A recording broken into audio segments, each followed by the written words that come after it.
Start करते हैं कुछ महत्वपूर्ण एमसीक्यू पंचायती राज से संबंधित। पहला क्वेश्चन है कि छत्तीसगढ़ ग्राम पंचायत स्थायी समिति के सदस्यों की पदावधि और काम का संचालन की प्रक्रिया। नियम 1994 के अनुसार ग्राम पंचायत में अधिकतम कितनी स्थायी समितियां गठित की जा सकती है? तो कितनी स्थायी समितियां गठित की जा सकती है? 5 स्थायी समितियां गठित की जा सकती है। नेक्स्ट है बलवंत राय मेहता समिति का गठन कब हुआ था? तो इसका गठन कब हुआ था? 1957 को इसका गठन हुआ था। बहुत इंपॉर्टेंट है, बहुत पूछता है क्वेश्चन को। नेक्स्ट क्वेश्चन है बलवंत राय मेहता समिति ने पंचायती राज व्यवस्था के लिए किस प्रकार की प्रणाली की सिफारिश की थी? तो किस प्रकार की प्रणाली की सिफारिश की थी? तो त्रिस्तरीय। अब इसको बहुत सारा आता है, बलवंत राय मेहता आता है, फिर उसके बाद में जीवी के राव समिति ने कितने सदस्यीय या कितने स्तरीय प्रणाली की सिफारिश की थी, इस टाइप के क्वेश्चंस आते हैं, तो उसका बहुत शॉर्टकट तरीका है। यहाँ पे नाम देखिए बलवंत राय मेहता, तो 3 नाम आ रहा है तो मतलब वो 3 स्तरीय। जी.वी. के राव, ये कितना नाम आ रहा है? 4 नाम आ रहा है तो वो क्या होगा? वो 4 स्तरीय। अशोक मेहता, इसमें सिर्फ 2 नाम आ रहा है तो वो क्या रहेगा? वो 2 स्तरीय। तो इस टाइप का हम उसको याद रख सकते हैं। नेक्स्ट है पंचायत भारत में पंचायती राज व्यवस्था लागू करने वाला पहला राज्य कौन है? तो कौन सा था? 1957 का जो सिफारिश था बलवंत राय मेहता का, उसी को लागू किया था। कौन किया था? तो राजस्थान ने किया था। नेक्स्ट है पंचायती राज दिवस भारत में किस दिन को मनाया जाता है? तो किस दिन को मनाया जाता है? तो 2 अक्टूबर, 26 जनवरी, 20 अप्रैल या 24 अप्रैल। तो कब मनाया जाता है? 24 अप्रैल को मनाया जाता है। बहुत ज़्यादा इंपॉर्टेंट है ये भी। नेक्स्ट है 73 कॉन्स्टिट्यूशनल संविधान संशोधन अधिनियम 1992 पर हस्ताक्षर करने वाले भारत के राष्ट्रपति कौन थे? तो इस समय के राष्ट्रपति कौन थे? शंकर दयाल शर्मा जी इस समय के राष्ट्रपति थे। नेक्स्ट है भारतीय संविधान का कौन सा अनुच्छेद पंचायतों को स्वशासी संस्थाओं के रूप में कार्य करने में सक्षम बनाने की के लिए शक्ति और प्राधिकारों से संबंधित है? पहला है उन 200 अनुच्छेद 243 बी, 243 डी, 243 जी, 243 के। तो इसका आंसर क्या हो जाएगा? 243 जी। नेक्स्ट है पंचायत के लिए राज्य वित्त आयोग का गठन कौन करता है? तो राज्य से रिलेटेड जो भी आयोग का गठन हमेशा कौन करेगा? तो राज्यपाल करेगा। छत्तीसगढ़ राज्य निर्वाचन आयोग का गठन किस तारीख को हुआ? 24 अप्रैल 1993, 20 अप्रैल 1993, 25 जनवरी 1994 या 28 सितंबर 2002। तो आंसर क्या हो जाएगा? 28 सितंबर 2002 को राज्य वित्त आयोग छत्तीसगढ़ के वो गठन हुआ। छत्तीसगढ़ पंचायती राज अधिनियम 1993 के अनुसार ग्राम सभा की बैठक में गणपूर्ति के लिए सदस्यों की कुल संख्या का कितना भाग आवश्यक है? तो सदस्यों की कुल संख्या का 1/10वां भाग आवश्यक है। नेक्स्ट है ग्राम सभा की बैठक में गणपूर्ति में कम से कम कितनी महिलाएं सदस्य होनी चाहिए? तो कम से कम कितनी महिलाएं संख्या होनी चाहिए? तो 1/3 महिलाओं की संख्या होनी चाहिए। जितने उपस्थित हैं उसका 1/3। नेक्स्ट है, ये भी इंपॉर्टेंट है बहुत। फिर नेक्स्ट है छत्तीसगढ़ पंचायती राज अधिनियम 1993 के तहत ग्राम पंचायत का कार्यकाल कितने वर्ष का होता है? तो कितने साल का होगा? जो भी चुनाव होता है वो हमेशा कितने साल के लिए होता है? तो 5 साल के लिए, चाहे वो ग्राम पंचायत हो या जिला पंचायत हो, जनपद पंचायत हो, विधानसभा हो या लोकसभा हो, सभी कितने साल के लिए होगा? 5 साल के लिए होगा।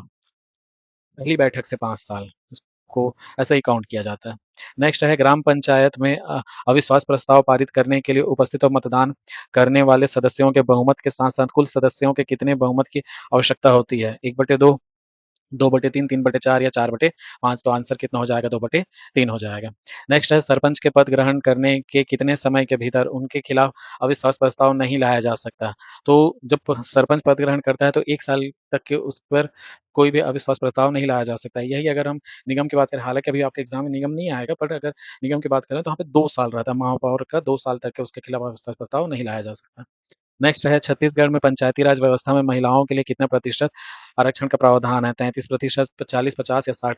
तो हमारे छत्तीसगढ़ में यह 50% है। बाकी है ये 33%। राज्य सरकार जो है, क्योंकि पंचायती राज जो है वो राज्य सूची का विषय है, इसी कारण से इसमें अपने हिसाब से राज्य सरकार कानून बना सकता है। तो यहाँ की राज्य सरकार ने महिला आरक्षण को 50% किया है। नेक्स्ट है अनुसूचित क्षेत्रों में पंचायतों में अनुसूचित जनजातियों के लिए स्थानों का आरक्षण कुल स्थानों की संख्या के कितने कम नहीं होगा? तो कितना कम नहीं होगा?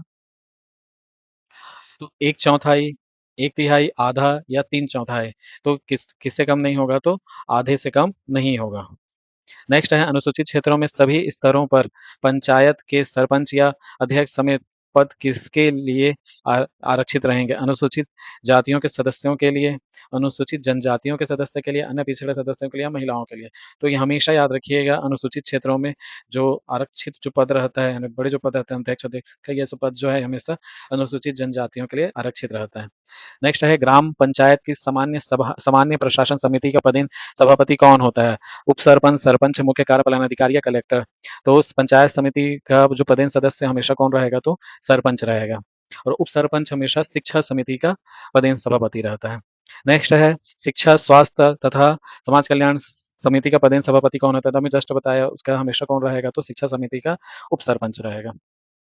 नेक्स्ट है पंचायती राज, छत्तीसगढ़ पंचायती राज अधिनियम 1993 में कुल कितने अध्याय और धाराएं हैं? तो कुल 15 अध्याय और 132 धाराएं हैं। नेक्स्ट है कि किस समिति ने पंचायती राज व्यवस्था को बिना जड़ की घास कहा है? तो बिना जड़ की घास किसने कहा है? तो जी.वी. के राव समिति ने कहा है। अब यहाँ पर देखिए, यहाँ पे कितना नाम है? 1, 2, 3, 4, जी.वी. के राव। तो ये जो समिति है, ये कितने स्तरीय व्यवस्था का सिफारिश किया था? तो यह कितना नाम आ रहा है? 4। तो ये कितने स्तर की व्यवस्था का सिफारिश किया था? तो 4 स्तर का। अशोक मेहता, यहाँ पे 2 नाम आ रहा है, मतलब सिर्फ 2 स्तरीय पंचायती राज का ये क्या किया था? सिफारिश किया था। यहाँ पे बलवंत राय मेहता, मतलब यहाँ पे 3 नाम आ रहे हैं, ये 3 जो स्तर का ये सिफारिश किया था। नेक्स्ट है किस समिति ने पंचायती राज संस्थाओं को संवैधानिक मान्यता और संरक्षण प्रदान करने की सिफारिश की थी? तो किसने की थी? तो एल.एम. सिंघवी ने पंचायती राजों को संवैधानिक मान्यता या संरक्षण प्रदान करने की सिफारिश की थी। ग्राम पंचायत के सचिव की नियुक्ति कौन करता है? तो इस सचिव की नियुक्ति कौन करता है? तो राज्य सरकार या विहित प्राधिकारी करता है। नेक्स्ट है जनपद पंचायत का मुख्य कार्यपालन अधिकारी किसके द्वारा नियुक्त किया जाता है?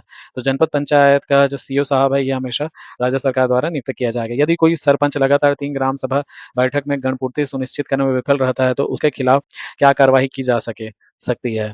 तो जुर्माना लगाया जाएगा, उसे निलंबित किया जाएगा, पद से पृथक करने की कार्रवाई की जा सकती है, या उसे चेतावनी दिया जाएगा।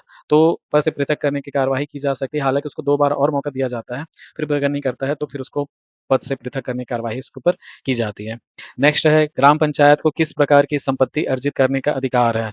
तो ये मोस्ट इम्पोर्टेंट है, इसको हमेशा याद रखेंगे कि जंगम और स्थावर दोनों संपत्ति अर्जित करने का अधिकार है ग्राम पंचायत को। नेक्स्ट है ग्राम पंचायत की स्थावर समिति का विक्रय या 7 वर्ष से अधिक कालावधि के लिए कोई अंतरण किसकी मंजूरी से किया जाएगा? तो किसकी मंजूरी से किया जाएगा? तो राज्य सरकार या उसके द्वारा प्राधिकृत अधिकारी के मंजूरी से ही उसको विक्रय किया जाएगा। नेक्स्ट है ग्राम पंचायत निधि से रकम निकालने के लिए किसके संयुक्त हस्ताक्षर आवश्यक होते हैं? तो ग्राम पंचायत के जो पैसा रहता है, उसको निकालने के लिए सरपंच और सचिव के हस्ताक्षर की आवश्यकता होता है। नेक्स्ट है छत्तीसगढ़ में प्रथम राज्य वित्त आयोग का गठन कब किया गया? तो प्रथम राज्य वित्त आयोग का गठन 22 अगस्त 2003 को किया गया। नेक्स्ट है छत्तीसगढ़ के वर्तमान राज्य निर्वाचन आयुक्त कौन है? तो छत्तीसगढ़ के वर्तमान राज्य निर्वाचन आयुक्त ठाकुर राम सिंह, ये पहले थे, अभी तो फिलहाल अजय सिंह है। तो यहाँ पे ऑप्शन में नहीं दिया हुआ है, तो ये इसको आप इग्नोर करिए। यहाँ पे आंसर आएगा अजय सिंह। पूर्व चीफ सेक्रेटरी थे, एक्स चीफ सेक्रेटरी, मुख्य सचिव, पहले ये छत्तीसगढ़ के मुख्य सचिव थे अजय सिंह साहब जो है। नेक्स्ट है ग्राम पंचायत में अविश्वास प्रस्ताव पारित होने के बाद सरपंच या उप सरपंच कितने दिन के भीतर कलेक्टर को अपील कर सकते हैं? तो कितने दिन के भीतर अपील कर सकते हैं? तो 7 दिन के भीतर अपील कर सकते हैं। नेक्स्ट है जनपद पंचायत में अविश्वास प्रस्ताव पारित होने के बाद अध्यक्ष या उपाध्यक्ष कितने दिन के भीतर संचालक पंचायत को अपील कर सकते हैं? तो कितने दिन के भीतर ही कर सकते हैं? तो ये भी 10 दिन के भीतर कर सकते हैं। यहाँ पे एक चीज़ समझिएगा कि जनपद पंचायत का अविश्वास प्रस्ताव पारित हो जाता है, तो अध्यक्ष उपाध्यक्ष कितने दिन के भीतर करते हैं? तो संचालक कितने दिन के भीतर? 10 दिन के भीतर करते हैं। तो यहाँ पे एक और क्वेश्चन पूछता है कि जो जनपद पंचायत के अध्यक्ष उपाध्यक्ष अविश्वास प्रस्ताव पारित होने के बाद किसके पास अपील करते हैं? तो किसके पास अपील करते हैं? तो संचालक पंचायत के पास अपील करते हैं। और वही केस में यहाँ पर ग्राम पंचायत में अविश्वास प्रस्ताव पारित होने के बाद सरपंच या उप सरपंच किसके पास अपील करते हैं? तो किसके पास अपील करते हैं? कलेक्टर के पास अपील करते हैं। नेक्स्ट है जिला पंचायत। अब यही सेम चीज़ आ जाएगा। जिला पंचायत में अविश्वास प्रस्ताव पारित होने के बाद अध्यक्ष और उपाध्यक्ष कितने दिनों के भीतर राज्य सरकार को अपील करते हैं? तो यहाँ पे आंसर 15 दिन आ जाएगा। इन दोनों में 10 दिन, यहाँ पर 15 दिन। और यहाँ पर जो जिला पंचायत है, तो ग्राम पंचायत छोटा होता है, उसके ऊपर जनपद पंचायत होता है, उसके ऊपर जिला पंचायत होता है। तो ग्राम पंचायत वो किसको अपील कर सकते हैं? कलेक्टर को। जनपद पंचायत किसको अपील करते हैं? तो संचालक पंचायत को, पंचायत विभाग के संचालक को। और जिला पंचायत पर अगर अविश्वास प्रस्ताव पारित हो जाता है तो वो सीधा किसको अपील करेंगे, तो राज्य सरकार को अपील करेंगे। और कितने दिन के भीतर कर सकते हैं, तो 10 दिन के भीतर कर सकते हैं। नेक्स्ट है, ग्राम पंचायत के कार्यों की जांच कलेक्टर द्वारा किस अधिकारी से कराई जाती है? तो ग्राम पंचायत के कार्यों की जांच द्वितीय श्रेणी से निम्न श्रेणी के अधिकारी से नहीं कराई जाएगी, मतलब सेकंड क्लास ऑफिसर से इसके कार्यों की जांच कराई जाएगी। यदि कोई व्यक्ति पंचायत के किसी धन या अन्य संपत्ति की हानि, दुर्व्यवहार या दुरुपयोग का दोषी पाया जाता है, तो वह रकम किसके द्वारा वसूल की जाएगी? तो वह रकम विधिक प्राधिकारी के द्वारा वसूल वसूल की जाएगी। नेक्स्ट है, अशोक मेहता समिति ने त्रिस्तरीय पंचायती राज व्यवस्था को बदलकर कितने स्तरीय प्रणाली की सिफारिश की थी? तो यहाँ पे कितना नाम आ रहा है? 2 नाम आ रहा है, तो मतलब वो कितने स्तरीय हो जाएगा? 2 स्तरीय हो जाएगा। नेक्स्ट है, ग्राम पंचायत के सचिव के पद पर किसी प्राधिकारी के रिश्तेदार की नियुक्ति पर क्या प्रावधान है? तो क्या प्रावधान है? व्यक्ति ग्राम पंचायत के किसी पदाधिकारी का नातेदार नहीं होना चाहिए। नेक्स्ट है, बजट पंचायत का बजट अनुमान को कौन अनुमोदित करता है? तो कौन अनुमोदित करता है? तो विहित प्राधिकारी अनुमोदित करता है। यहाँ पे एक चीज़ और है कि पंचायत का बजट जो है वो किसके सामने प्रस्तुत किया जाता है? तो किसके सामने प्रस्तुत किया जाता है? तो ग्राम सभा के सामने प्रस्तुत किया जाता है। नेक्स्ट है, पंचायतों के लेखों की परीक्षा ऑडिट करने के लिए राज्य सरकार के नियंत्रण में कैसा संगठन होता है? तो कैसा संगठन होता है? तो एक पृथक तथा स्वतंत्र संपरीक्षा संगठन होता है। ग्राम पंचायत के क्षेत्र में नए भवन के निर्माण के लिए ग्राम पंचायत की लिखित अनुज्ञा प्राप्त होने के कितने दिनों के भीतर यदि कोई सूचना नहीं दी जाती है तो अनुज्ञा दी गई मानी जाएगी? तो कितने दिन के भीतर? तो 45 दिन के भीतर अगर सूचना नहीं दी गई तो अनुज्ञा को मान लिया जाता है। नेक्स्ट है, ग्राम पंचायत की स्थायी समिति का कोई सदस्य एक समय में अधिकतम कितने समिति का सदस्य हो सकता है? तो ग्राम पंचायत की स्थायी समिति का कोई सदस्य अधिकतम 2 समितियों का सदस्य हो सकता है। नेक्स्ट है, जनपद पंचायत में राज्य विधानसभा का कोई सदस्य जो जनपद पंचायत का सदस्य है, वह जनपद पंचायत की प्रत्येक समिति का कैसे सदस्य रहेगा? तो वो हमेशा कैसा रहेगा? तो वो पदेन सदस्य रहेगा। नेक्स्ट है, जिला पंचायत में लोकसभा के सदस्य और राज्य विधानसभा के ऐसे सदस्य जिनका निर्वाचन क्षेत्र पूर्णतः नगरीय क्षेत्र में पड़ता है, क्या वे जिला पंचायत के सदस्य होंगे? तो वो जिला पंचायत बोल रहा है। और ये जो है बेसिकली क्या बता रहा है कि जिनका निर्वाचन क्षेत्र पूर्णतः नगरीय क्षेत्र में है। तो यहाँ पे बात कर रहे हैं पंचायत का, और अगर उसका पूरा क्षेत्र नगर में पड़ेगा तो वो उसका सदस्य नहीं होगा। यदि कोई सरपंच या पंच अपने पद से वापस बुलाए जाने की वैधता पर आपत्ति करना चाहता है, तो उसे कितने दिनों के भीतर कलेक्टर को विवाद निर्दिष्ट करना होगा? तो 1 हफ्ते के भीतर, 7 दिन के भीतर विवाद को निर्दिष्ट करना होगा। नेक्स्ट है, अनुसूचित क्षेत्र में ग्राम सभा के सम्मेलन की अध्यक्षता कौन करता है? तो अनुसूचित क्षेत्रों में ग्राम सभा की अध्यक्षता सरपंच भी नहीं करेगा, नहीं उप सरपंच करेगा, हमेशा कौन करेगा? तो ग्राम सभा के अनुसूचित जनजाति का ऐसा सदस्य जो पंचायत का सरपंच या उप सरपंच या कोई सदस्य ना हो, जिसे उपस्थित सदस्यों के बहुमत द्वारा उसी समय ही क्या किया जाए? निर्वाचित किया जाए, वही ग्राम सभा के ग्राम सभा का अध्यक्षता करेगा। नेक्स्ट है, पंचायती राज व्यवस्था का शाब्दिक अर्थ क्या है? तो शाब्दिक अर्थ क्या है इसका? तो ग्रामीण स्थानीय स्वशासन। नेक्स्ट है, 73 संविधान संशोधन अधिनियम के फलस्वरूप संविधान में कौन सी अनुसूची जोड़ी गई? तो 9वां, 10वां, 11वां या 12वां? तो कौन सी जोड़ी गई? तो 11वां जोड़ी गई। 12वां कौन से जोड़ी गई? तो 74 अमेंडमेंट में 12वां अनुसूची जोड़ी गई। नेक्स्ट है, छत्तीसगढ़ पंचायती राज अधिनियम 1993 किस तारीख से लागू किया गया? तो किस तारीख से लागू किया गया? तो छत्तीसगढ़ में 1 नवंबर 2000 से लागू किया गया। जब छत्तीसगढ़ बना उसी समय से ही लागू हो गया। नेक्स्ट है, ग्राम पंचायत के वार्डों में विभाजन के लिए न्यूनतम कितने वार्ड होने चाहिए? तो न्यूनतम कितने वार्ड होने चाहिए? तो 10 वार्ड होने चाहिए। पंचायतों से संबंधित मामलों में न्यायालय के हस्तक्षेप का वर्जन किस अनुच्छेद में वर्णित है? तो किस अनुच्छेद में वर्णित है? तो 247 ओ में न्यायालय से संबंधित प्रावधान बताए गए हैं। नेक्स्ट है, बलवंत राय मेहता समिति की मुख्य सिफारिश क्या थी? तो बलवंत राय मेहता, तो ये फिर से 3 नाम आ रहा है, तो हमेशा क्या रहेगा ये? त्रिस्तरीय पंचायती राज व्यवस्था की स्थापना करना, यही इसकी मुख्य सिफारिश थी। नेक्स्ट है, अशोक मेहता समिति ने पंचायती राज को किस संरचना बदलने की सिफारिश की थी? तो 2 नाम आ रहा है, तो आंसर क्या हो जाएगा? द्विस्तरीय। किस समिति ने पंचायती राज को बिना जड़ वाली घास कहा था? तो किसने कहा था? तो जीवीके राव ने कहा था। नेक्स्ट है 73 संविधान संशोधन किस सूची में जोड़ा गया है? तो 11वीं अनुसूची में। पंचायतों को योजनाएँ बनाने का अधिकार किस अनुच्छेद में दिया गया है? तो किस अनुच्छेद में दिया गया है पंचायतों को योजनाएँ बनाने का अधिकार? तो आर्टिकल 243 जी में इसको दिया गया है। नेक्स्ट है राज्य वित्त आयोग का गठन कौन करता है और कितने वर्ष में करता है? तो कौन करता है? तो पिछले कुछ कुछ देर पहले क्वेश्चन में देखे थे तो इसका आंसर क्या था? तो राज्यपाल। अभी कितने वर्ष के लिए किया जाएगा? तो कितने वर्ष के लिए किया जाएगा? तो 5 साल के लिए इसको किया जाएगा। ग्राम सभा का कोरम क्या होता है?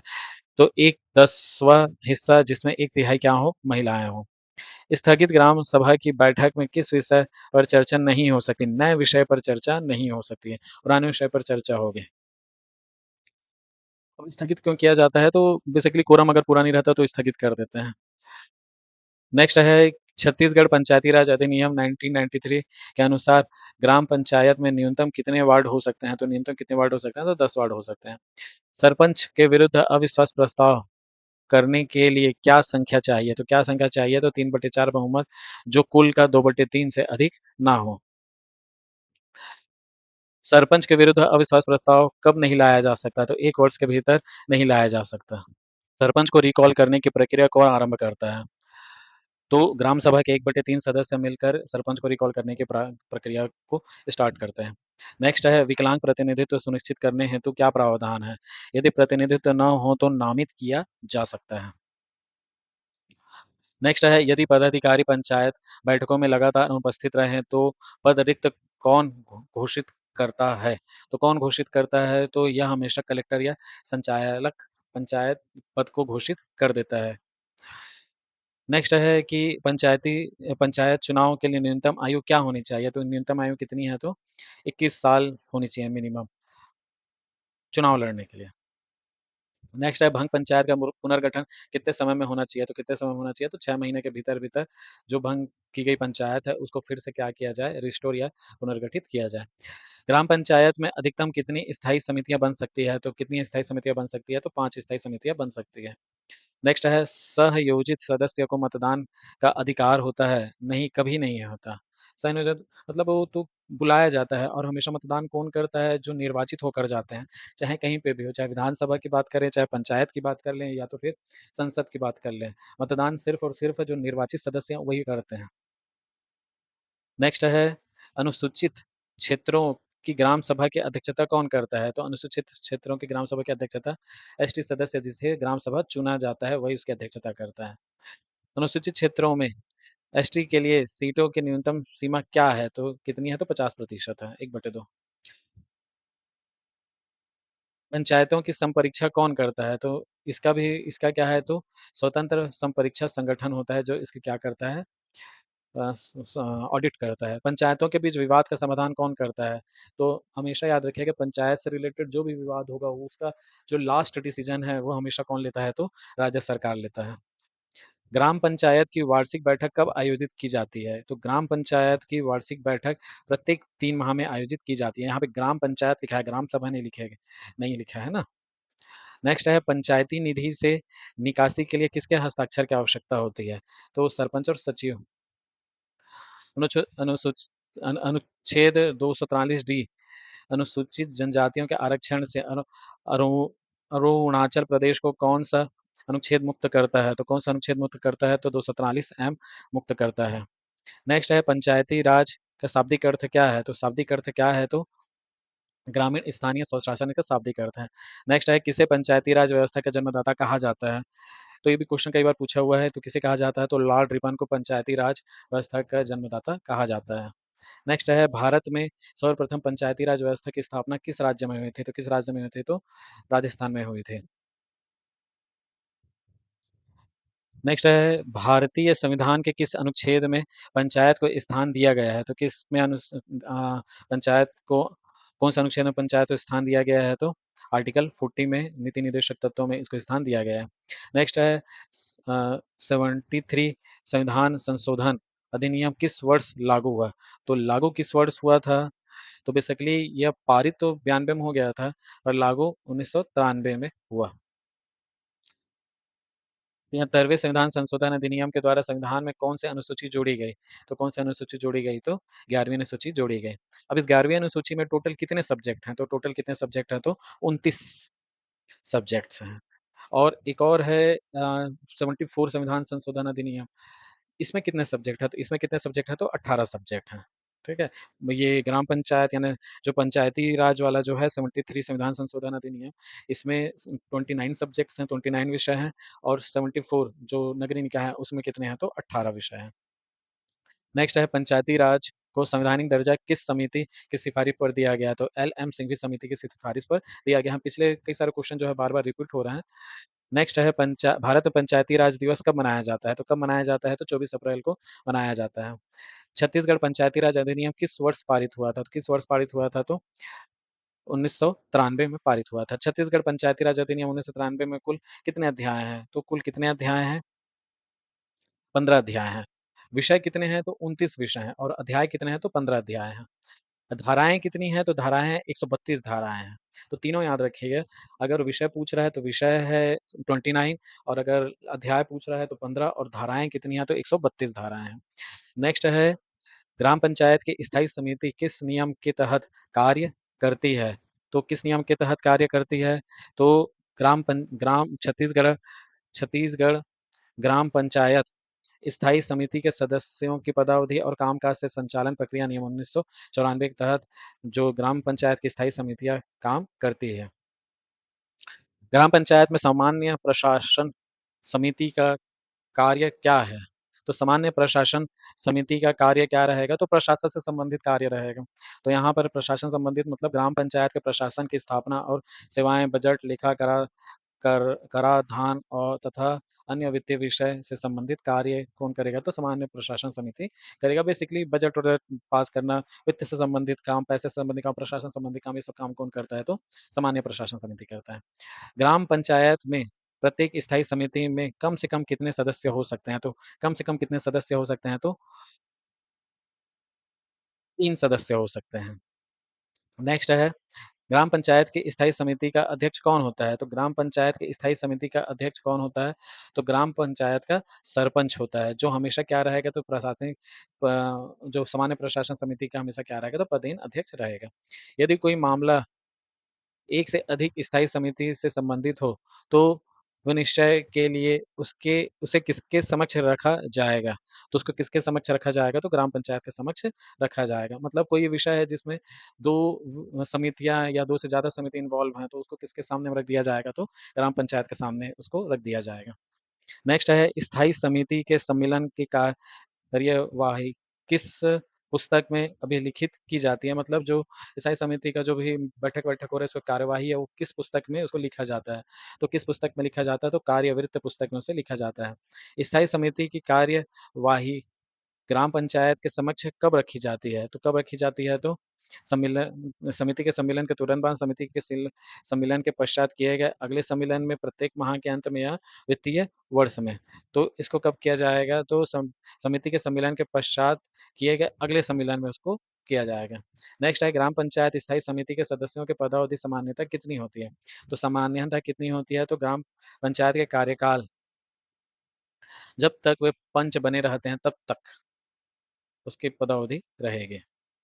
सामुदायिक विकास कार्यक्रम की शुरुआत कब हुई थी? तो सामुदायिक विकास के कार्यक्रम की शुरुआत कब हुई थी? तो 1952 में इसकी शुरुआत हुई थी। नेक्स्ट है राष्ट्रीय विस्तार सेवा कार्यक्रम की शुरुआत किस वर्ष हुई थी? तो जस्ट 1 साल के बाद 1953 में क्या हुई थी? तो राष्ट्रीय विस्तार सेवा कार्यक्रम की शुरुआत हुई थी।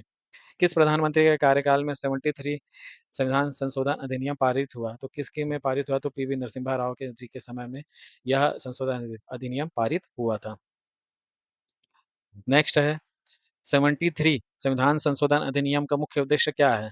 तो 73 आ रहा है, तो 73 किससे संबंधित है? तो ये किससे संबंधित है? तो ग्रामीण स्थानीय स्वशासन को संवैधानिक दर्जा देने से संबंधित है। पंचायत राज व्यवस्था में ग्राम सभा का क्या महत्व होता है? तो ग्राम सभा बेसिकली जो है यह क्या है? तो यह केवल सलाह देने वाली संस्था है। यह ग्राम स्तर पर सीधे निर्वाचित निकाय है। यह पंचायत क्षेत्र के भीतर मतदाता सूची में पंजीकृत व्यक्तियों से मिलकर बना निकाय है। तो यही इसका आंसर हो जाएगा। ग्राम सभा में कौन-कौन सदस्य रहते हैं? तो जो मतदान दे सकते हैं उस गाँव में और उनका नाम किसमें है? मतदाता सूची में है, तो वो क्या कहलाएँगे? ग्राम सभा के सदस्य कहलाएँगे। नेक्स्ट है छत्तीसगढ़ पंचायती राज अधिनियम 1997 के तहत अनुसूचित क्षेत्रों में पंचायत के संबंध में विशेष प्रावधान किस धारा में है? तो यह किस धारा में है? तो धारा 129 में यह दिया गया है। नेक्स्ट है ग्राम पंचायत में स्वास्थ्य, शिक्षा और समाज कल्याण समिति का मुख्य कार्य क्या होता है? तो इसका मुख्य कार्य क्या के मुख्य नाम से समझ में आ रहा है स्वास्थ्य, शिक्षा और समाज कल्याण। तो स्वास्थ्य समिति, शिक्षा समिति, समाज कल्याण, खेलकूद, युवा कल्याण, महिला एवं बाल विकास, ये सब कौन देखता है? तो ये सबको स्वास्थ्य, शिक्षा और समाज कल्याण समिति देखता है। नेक्स्ट है ग्राम पंचायत में कृषि सहकारिता और उद्योग समिति का मुख्य कार्य क्या है? तो यहाँ पे क्या-क्या लिखा हुआ है? कृषि सहकारिता और उद्योग, तो ये बेसिकली इसी से संबंधित होगा। तो कृषि तो दिया हुआ है, कृषि के अलावा पशुधन, गरीबी उन्मूलन, ग्रामोद्योग, सहकारिता, ग्रामीण विकास संबंधी कार्य, इन सब से रिलेटेड जो कार्य है वो कौन देखते हैं? तो उसको कौन देखते हैं? तो कृषि सहकारी समिति और उद्योग समिति इसको देखता है। नेक्स्ट है ग्राम पंचायत में निर्माण तथा संचार समिति का मुख्य कार्य क्या है? तो इसका मुख्य कार्य क्या है? तो ग्राम क्षेत्रों में निर्माण, मरम्मत, सड़कों, पुलों, नालियाँ आदि का रख-रखाव। नेक्स्ट है ग्राम पंचायत में कितने प्रकार की स्थायी समिति गठित की जा सकती है? तो 5 प्रकार की स्थायी समिति गठित की जाती है। तो नाम देख लीजिए, पहला है सामान्य प्रशासन समिति, दूसरा है शिक्षा, स्वास्थ्य एवं समाज कल्याण समिति। इसके पदेन अध्यक्ष हमेशा कौन रहेंगे? तो उप सरपंच रहेंगे। इसके सामान्य प्रशासन समिति के अध्यक्ष हमेशा कौन रहेंगे? तो सरपंच रहेंगे। इसके अलावा कृषि सहकारिता और उद्योग समिति, इसके अलावा निर्माण एवं संचार समिति और वन समिति। छत्तीसगढ़ ग्राम पंचायत स्थायी समिति के सदस्यों के पदावधि, कामकाज और संचालन की प्रक्रिया किस नियम किस अधिनियम की धारा के तहत बनाए गए हैं? तो किस अधिनियम की धारा के तहत बनाए गए हैं? तो धारा 95 के उपधारा 1 के तहत बनाए गए हैं। नेक्स्ट है पंचायती राज व्यवस्था में ग्राम पंचायत के अध्यक्षों को क्या कहा जाता है? तो क्या कहा जाता है? पार्षद, महापौर, सरपंच या अध्यक्ष। तो क्या कहा जाता है? तो जैसे हमेशा कहते हैं अध्यक्ष कहा जाता है। पंचायती राज संस्थाओं के चुनाव कराने की ज़िम्मेदारी किसकी होती है? तो ये किसकी होती है? तो राज्य निर्वाचन आयोग की इसकी ज़िम्मेदारी होती है। किस संविधान संशोधन द्वारा महिलाओं के लिए पंचायती राज संस्थाओं में आरक्षण का प्रावधान है? तो महिलाओं के लिए जो है वो बेसिकली या पुरुष के लिए, किसी के लिए भी हो, पंचायती राज संस्थाओं का आरक्षण दिया और इस टाइप का संविधान संशोधन दिया है, तो हमेशा याद रखिएगा कि इसका आंसर क्या रहेगा? 73 संविधान संशोधन रहेगा। नेक्स्ट है पंचायती राज संस्थाओं के लिए वित्तीय संसाधनों की सिफारिश कौन-सा आयोग करता है? तो वित्त से रिलेटेड है तो राज्य वित्त आयोग क्या करेगा? पंचायती राज संस्थाओं के लिए वित्तीय संसाधनों की सिफारिश करेगा। ग्राम पंचायत स्थायी समिति के सम्मेलन का पीठासीन अधिकारी सम्मेलन के समाप्त होने के पश्चात कार्यवृत्त पुस्तक पर कब हस्ताक्षर करेंगे? एक भत्ते के ऊपर अति शीघ्र अति शक्य शीघ्र, अगले सम्मेलन से पहले या माह के अंत में। तो जितना जल्दी से जल्दी हो सकेगा, वो जो स्थायी समिति के सम्मेलन के बाद में पीठासीन अधिकारी क्या करेगा? कार्यवृत्त बुक पर साइन करेगा। नेक्स्ट है यदि स्थायी समिति स्थायी समिति के किसी मामले में वित्तीय विवेक्षा फाइनेंशियल इम्प्लीकेशन हो तो उस मामले को अपनी सिफारिश के साथ किससे संदर्भित करेगा? तो किससे संदर्भित करेगा? स्थायी समिति हमेशा ग्राम पंचायत को ग्राम पंचायत, जनपद को जनपद, जिला को जिला और सरकार को, और लास्ट डिसीजन कौन देगा? तो सरकार देगा। नेक्स्ट है ग्राम पंचायत के साधारण सम्मेलन के कामकाज का संचालन करने हेतु नियम स्थायी समिति के सम्मेलन को खालिस्तान लागू होंगे। तो जितना जल्द से जल्द हो सकेगा लागू होगा। नेक्स्ट है 1935 के भारत शासन अधिनियम में प्रांतों को क्या प्रदान किया गया था? तो क्या प्रदान किया गया था? तो कार्य करने की स्वायत्ता उसको प्रदान किया गया था। नेक्स्ट है 1952 में शुरू किया गया ग्रामीण विकास हेतु सामुदायिक विकास कार्यक्रम की असफलता का मुख्य कारण क्या था? तो धन की कमी, नौकरशाही का अधिक प्रभाव, ग्रामीण जनता का असहयोग या राजनैतिक अस्थिरता। तो नौकरशाही का अधिक प्रभाव था, इसी कारण से ये क्या हो गया था? ये 1952 का ग्रामीण विकास सामुदायिक कार्यक्रम फ्लॉप हो गया था। नेक्स्ट है ग्राम सेवक की नियुक्ति प्रति कितने गाँव पर की गई थी? जब राष्ट्रीय विस्तार सेवा कार्यक्रम चालू किया गया था, तो कितने पे की गई थी? तो 10 गाँवों पे ग्राम सेवक की नियुक्ति की गई थी। यानी हर 10 गाँव में 1 ग्राम सेवक। नेक्स्ट है कौन सी समिति पंचायती राज संस्थाओं को संवैधानिक मान्यता देने की सिफारिश किया गया था? तो सिंघवी साहब की जो समिति है उन्होंने ही सिफारिश किया था कि इसको संविधान में ऐड किया जाए पंचायती राज को, इससे पहले तक संविधान में ऐड नहीं हुआ था। ऐड कब हुआ था? तो 73 संविधान संशोधन से ये किसमें ऐड हुआ? तो ये भारत के संविधान में ऐड हुआ। भारत फिर नेक्स्ट है कि 73 संविधान संशोधन द्वारा पंचायती राज संस्थाओं को किस भाग में जोड़ा गया? तो किस भाग में जोड़ा गया? तो भाग 9 में इसे जोड़ा गया। नेक्स्ट है अनुसूचित क्षेत्रों में पंचायत के लिए विशेष प्रावधान किस वर्ष लागू किया? यानी पेशा एक्ट किस वर्ष लागू किया गया? तो किस वर्ष लागू किया गया था? तो 1996 में इसको लागू किया गया था। नेक्स्ट है ग्राम पंचायत की स्थायी समिति के सदस्यों का चुनाव कौन करता है? तो स्थायी समिति के सदस्यों का चुनाव ग्राम पंचायत के पंच करते हैं। नेक्स्ट है स्थायी समिति के अध्यक्ष के चुनाव के संबंध में यदि मत बराबर हो तो निर्णायक मत कौन देगा? तो निर्णायक मत कौन देगा? तो सम्मेलन का पीठासीन अधिकारी हमेशा निर्णायक मत देगा। ग्राम पंचायत स्थायी समिति के सदस्य कब तक अपने पद पर बने रहते हैं? तो कब तक बने रहते हैं? जब तक वो ग्राम पंचायत के क्या रहते हैं? पंच रहते हैं, तब तक के वो स्थायी समिति के सदस्य बने रहते हैं। नेक्स्ट है ग्राम पंचायत द्वारा स्थायी समिति के विनिश्चय की पुष्टि या आवश्यक निर्देश किस बैठक में दिया जाता है? विशेष बैठक में, सम्मेलन के अगले सम्मेलन, समिति के अगले सम्मेलन में, ग्राम पंचायत के अगले सम्मेलन में या जिला पंचायत की बैठक में? तो ग्राम पंचायत के अगले सम्मेलन में यह निर्णय दिया जाता है। चलिए